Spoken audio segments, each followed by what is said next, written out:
just now. I have Matt. It's over. Come to Vegas now if you want to see Matt go down. Finally. What are we waiting for? We are on our way.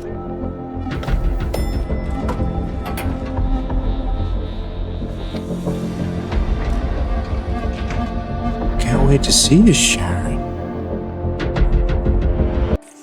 Welcome my dear listeners, stay with me to get the spoilers first and subscribe to the channel. Let's find out what's going to happen on The Young and the Restless. Nick is dead, the shocking truth about Matt's escape and the person who helped him disappear. There has been a lot of chaos in Genoa City, but every now and then The Young and the Restless takes a story and makes it a nightmare. Nick Newman and Matt Clark are going through the same thing right now. The 4 weeks of CBS episode guide has been playing a dangerous game of cat and mouse with Nick, Matt, and the people trying to stop him. The tension has finally turned into something darker, more brutal, and much more emotional. Nick has been stuck, haunted, and pushed to the limit, but Matt keeps going away. When Matt finally makes his move, the whole thing doesn't seem like a simple revenge story anymore. It seems like a war. Roger Howard came back as Matt Clark just as the story got tighter around Nick. The CBS own episode listing shows that the danger is getting worse. Going from Nick travels down a dangerous path to Matt Clark closes in on Nick. So fans know to take that kind of language seriously because it usually means the trap is already closed and things are about to get bad. Then the big news comes. Matt tells Adam that Nick is dead. That one claim changes the whole story's tone, but the problem is that no one can trust Matt. And the recaps makes that very clear. One recap of the spoiler says that Matt told Adam that Nick is dead, but it also says that Matt is not believable and Nick is probably still alive. Another summary says that Nick was tied up and gagged in Vegas while Matt's sick game turned deadly, which makes things even more unclear. In soap opera terms, that means the audience is being told to expect the worst while still hoping for a twist. That uncertainty is what makes the story so exciting right now. Nick is not just another victim, he is the moral center of the Newman family and he usually runs toward danger instead of away from it. It's not just about staying alive when the show puts him in such a bad situation. The question is whether the Newmans can stay balanced when one of their most important emotional anchors is being attacked.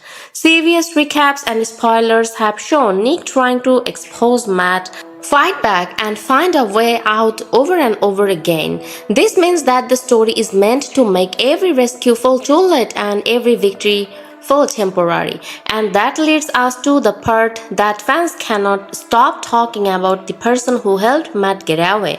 There has been a lot of talk about who that helper is, including spoilers, recaps, and fan theories. However, the publicly available sources I could check do not confirm one single on-screen name with enough certainty to call it a settled fact. The reporting does show that Matt's escape is part of a bigger pattern of manipulation, bait and switch tactics, and falsehoods. The summary on IMDb said that Matt kidnapped Nick and pulled a bait and switch, but later spoiler coverage said that Matt was still able to outsmart the people chasing him and stay dangerous even after being so cornered. That means that the helper is less like a random extra and more like a planned part of Matt's plan to stay alive. In a made-up soap opera world, that kind of detail can make a story really exciting. That person is just as important as Matt if they helped him get free. They are not just an accomplice, they are the reason the nightmare keeps going. They are the secret force that turns a prison break into a longer, more violent revenge.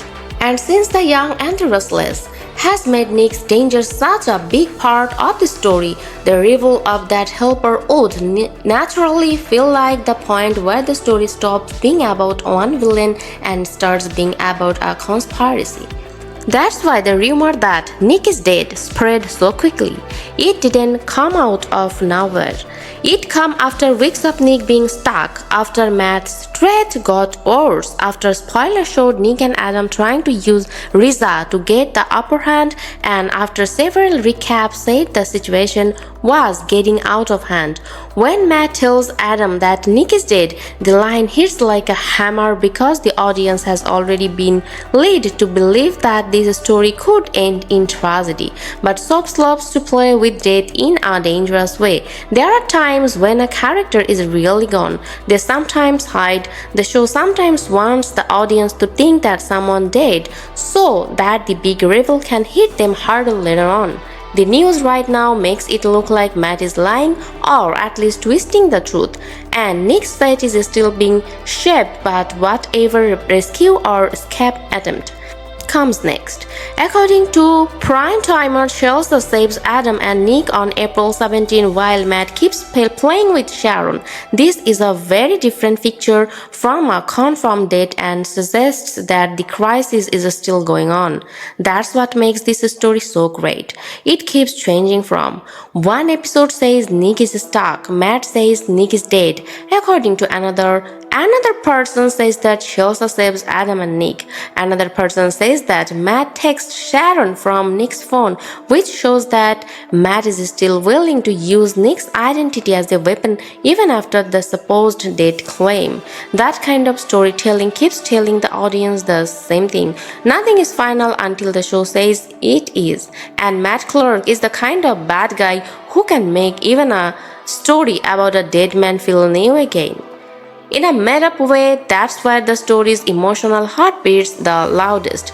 Nick's death isn't just about him, it has to do with Sharon, Adam, Chelsea, Victor, Nikki, and whole Newman orbit having to deal with another crisis. Victor and Nikki have already had a fight in CBS episode guide, and Nick's problem are making everything else unstable. The whole Newman family becomes to live wire when one of them is in danger.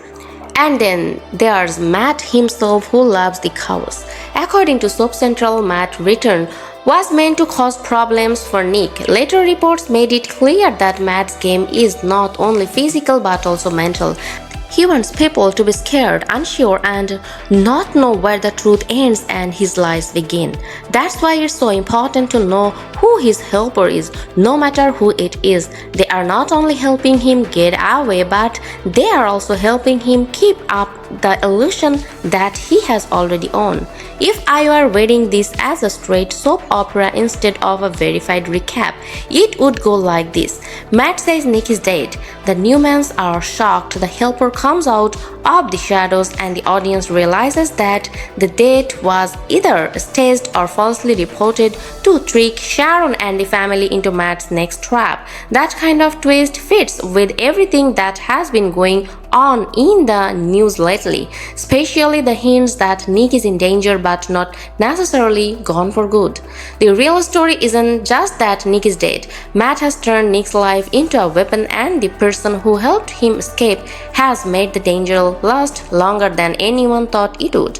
There may come a time when that helper is revealed in a way that changes the whole board. For now, this show is doing what Eve does best, letting one terrible line hang in the air while the next episode quietly shows that the truth is much more complicated.